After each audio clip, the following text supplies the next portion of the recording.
friends? How you doing today? I am doing well. Yes, I am. I'm doing well.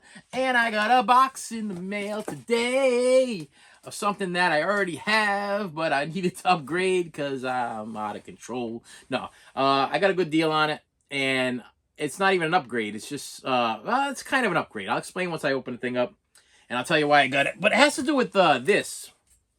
This is Godzilla versus King Kong. Now, in a way, it has something to do with this because it's Godzilla related.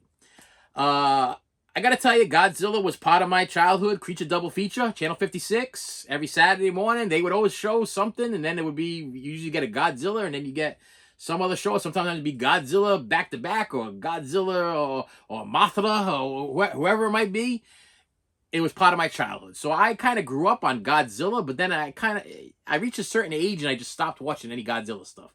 I think when Godzilla, the one with Matthew Broderick, came out and it kind of sucked, I was kind of like, I'm not really digging Godzilla anymore. I don't understand the whole Godzilla thing. I liked him better when it was a guy in a big costume dancing around. it was campy and fun and just not really a thinker, where they kind of made things a little bit more complicated.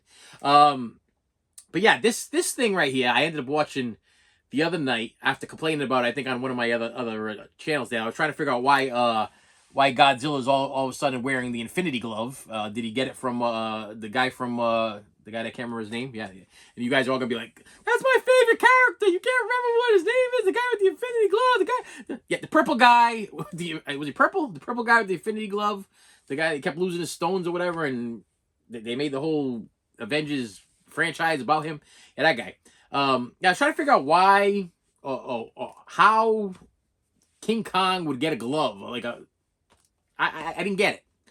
Then I watched the movie, and I'm gonna throw it out there at you. I didn't like it. I didn't hate it, but I didn't like it. And it's like one of these, it's like even like the last Planet of the Apes movie. It's just too much computer generated. Too much. I'm an old man. I'm getting older, and I am all about the practical effects. I don't know about you. Listen, some places CGI is required, and some places it's just better to see a puppet, or a practical effect. Tom Savini, the guy that did all the makeup effects and everything for like Friday the 13th and everything like that. He ain't even dead yet, and if I was him, I'd be turning over my grave, because with all of this CGI stuff nowadays, it just, I understand that it takes a lot to do that. Okay, those people are very talented. I'm not trying to take that away from the talented people that put together CGI stuff, but if it ain't broke, don't try to fix it. And when it comes to King Kong, I like my King Kong and my Godzilla to be either claymation or a guy dressed in a suit or something to that, like an ET effect. Give me a regular ET, not don't give me, when they redid ET and they gave me the CGI ET, I didn't want that. I wanted just ET. I wanted to see ET, but no, they released the what do you call it on physical media, ET on physical media, or they re-released ET, and I wanted to take my kids to go see ET, and they had to add these CGI scenes in it that I thought messed up the movie. They were not necessary. So yeah, when I put on Godzilla versus King Kong, and I say Godzilla because that's the way they say it, Godzilla. I didn't feel it. I was having a hard time with it. Now, I probably will go back and revisit it again, but it was just tough to wrap my head around the concept that Godzilla and King Kong actually have like I don't know. Like Godzilla didn't really have. It wasn't like he wasn't a thinker. Okay, he wasn't a thinker, and King Kong wasn't really a thinker either. Now all of a sudden they got him. He's wearing accessories and stuff. I don't know. It was confusing. So anyway, as I got back on my King Kong and mostly Godzilla, when I got back on that kick, I started researching my collection. Now, I own every single Godzilla movie. Every one. On either DVD, Blu-ray, not on 4K. So DVD, Blu-ray, and I even own that big Criterion Collection one that they released, which is also Blu-rays, but it's the special edition, comes in a big box. But then what I found out by watching some YouTube, listen, YouTube is not just for watching people falling down the stairs.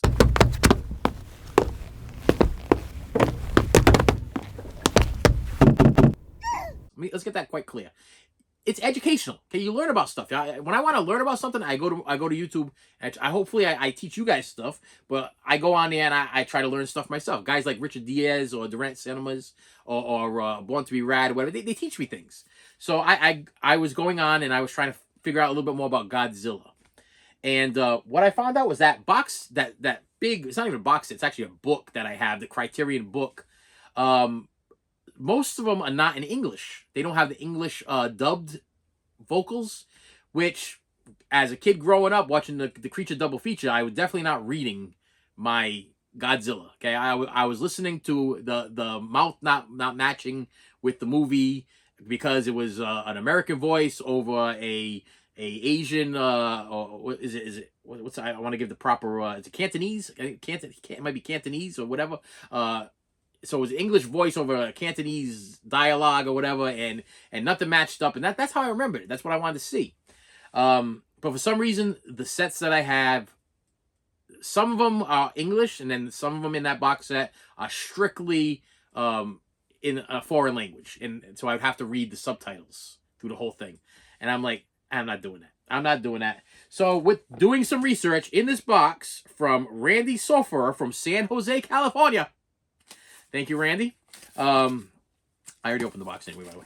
I'm not going to slice open the box, give you a magic trick. I ordered the Godzilla collection.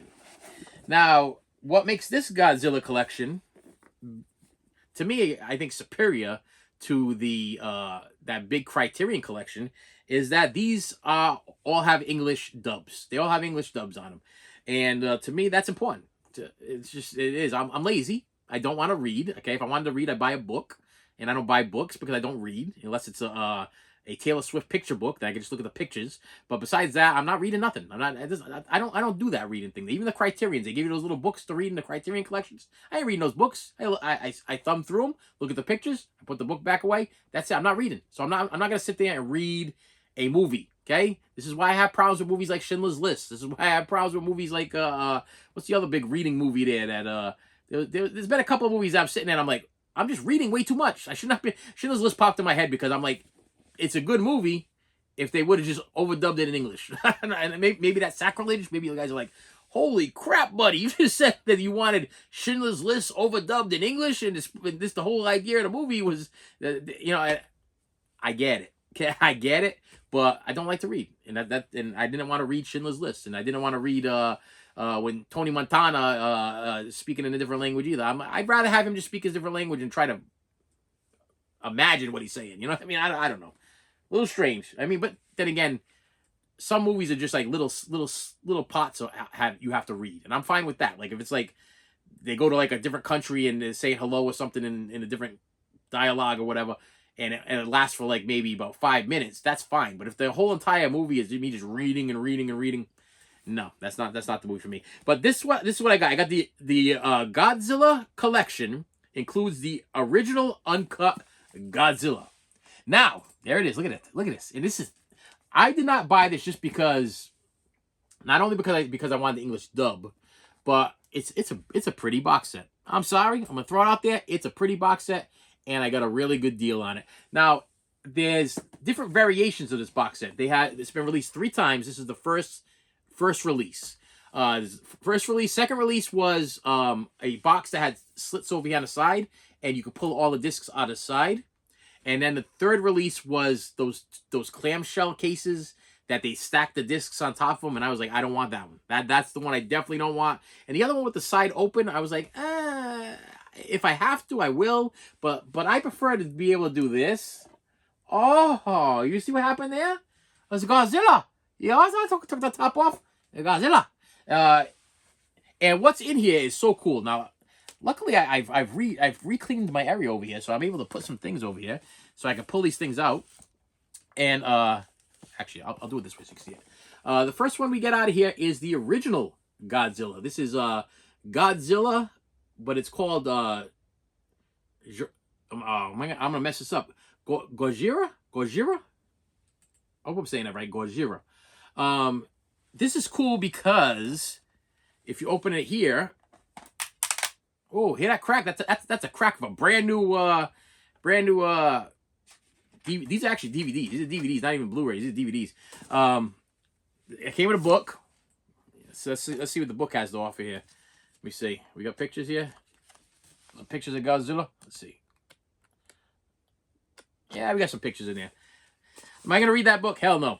All right, so we have the original Japanese master, and then we have the other one, the English one, which is called King of Monsters. So we got Gojira, Godzilla, the original Japanese master, and then we have Godzilla, King of Monsters. There we go. And look at this case. I mean, just the case alone is like super nice. I don't know. I like the glossy case thing there. Now I do know that the only other issue with me showing you these things coming out of here is you get the first Godzilla that ever was released. And what's cool about that is I believe in the box set by Criterion, you did not get the English and the Japanese. You just got the Japanese, which is the reading one. Yeah, we don't want that. I can't pull these out like this. And then the next one we have is All Monsters. Wait a minute. All Monsters Attack. But look how nice these things are. And what's cool is they come with these little slippy things over here that kind of protect them. But if I slide this right off like this, I'm just only going to do this with one of them. And you open it up, you get a nice little picture of Godzilla over here. And you get the disc on the other side. And then, like all old school Godzilla movies, you get the little icons of the characters that Godzilla will be fighting. You know, so you get to know who is he fighting, King Ghidorah or Mothra? Who's he fighting? Let me flip these over here like this so I can put them all the way like that. All right, and next one is Terror of Mechagodzilla, and like it says on the bottom of this little thing over here, it has the U.S. version, Japanese version, and U.S. version. And then the names do change. Like this was Terror of whatever, but some of these are also known as something else. Next one we have here is Invasion of Astro Monsters. Invasion of Astro Monsters. This is also Japanese and U.S. Kind of cool. Yeah, this was not an also known as. Hang on a second, because I'm getting to some. Because I was a little confused, because I was like, where's Son of Godzilla? Or where's whatever? But then it was like, this is also known as something else. And then we have Ghidorah, the three-headed monster. The three-headed monster. And we have Mothra versus Godzilla. Is this the one that's the... Yeah, see. Also known as Godzilla versus the Thing. It says on the bottom there. Yeah, I was having a little bit of a hard time trying to figure out if I was getting everything because they have alternate names. This one is Godzilla Raids Again. And the best thing, like I said, the best thing about this set, that's all of them. That's the end of it. I'm going to put them back in the box here. But the best thing about the set is that they are all English and Japanese dubbed stuff. And I know a lot of old school Godzilla fans, they want that Japanese because it gives it a different feel. I guess the original Godzilla with the has like a voiceover and also has a narrator. They say it changes the storyline. I've done a lot of research on these things, but you know what? I don't care. I don't care. I want it to be like it was when I was a kid. I want to remember it like it was when I was a kid. And I don't want to read my movie. I didn't want to do it. So yeah, this Godzilla set is probably the best one that I thought would be worth picking up. The price was right. It's got the cool little Godzilla silver stamp of approval, and it's not even on there. It's also on every single one of these covers that I just showed you. Has all the characters that he's going to be fighting on the back. Nice little set. Nice little beginner set. Let's call it a beginner set. This is something that you want to get if you are just a beginner. So if you are a Godzilla fan, comment below. Comment below. What is your favorite Godzilla film? Which one should I watch that is your favorite? Which one do you think is the best one? Which one do you think is most entertaining? I gotta tell you that the one that's had the Son of Godzilla, which I think is a Godzilla Attacks All Monsters or some All Monsters Attack, whatever it is. I believe that's the one with the Son of Godzilla in it. And it's this little boy is being chased by bullies, which is really cool. The storyline is really kind of cool. Even though a lot of people complained about the movie, but the little kid is being chased by a bunch of bullies, and he goes into this. He's hiding in this house, like abandoned house, and he falls asleep and he has this dream that he meets the son of Godzilla, and is a whole story after that. And I remember that as a kid, and I really enjoyed that one. That one I really enjoyed. A lot of people hated it. They were like, "This is ridiculous." Plus, the son of Godzilla looked kind of like a potato. He didn't look like Godzilla at all. He looked like a little. He looked like almost like the dinosaur from Dinosaurs, from Disney's Dinosaurs. That's what he looked like. The little, not the mama. That's what he reminded me of. Big eyes and big round head, big dome. Hey, hey, to each his own, whatever. But comment below. What's your favorite Godzilla? And did you enjoy this thing? Did you enjoy it? Have you seen it? Did you enjoy it? Can we do without him? Does King Kong and Godzilla really have to hang out together? I mean, I don't know. Maybe like I said, maybe I got to give this another rewatch, because I will tell you that I made it almost to the end and I fell asleep. I did. I fell asleep. I'm gonna be honest with you. I fell asleep. That tells you something, that if you're in the peak of some kind of like action adventure and you're like, you should be at the edge of your seat. I got as far as, I know he hurt his arm, and then they put this thing on him, and all that kept going through my head was like they had one of these things put away already. Like they knew that, for some reason, they knew that Godzilla's right arm specifically was going to have a problem. I don't know if that was well thought out. I don't know. Hard time with that. With that said, my friends, thank you so much for stopping by. Please comment below what your favorite Godzilla movie is. Hit that like button. Hit that subscribe button. Share. Hit the bell for notifications. And I will see you later. You should have saved me some.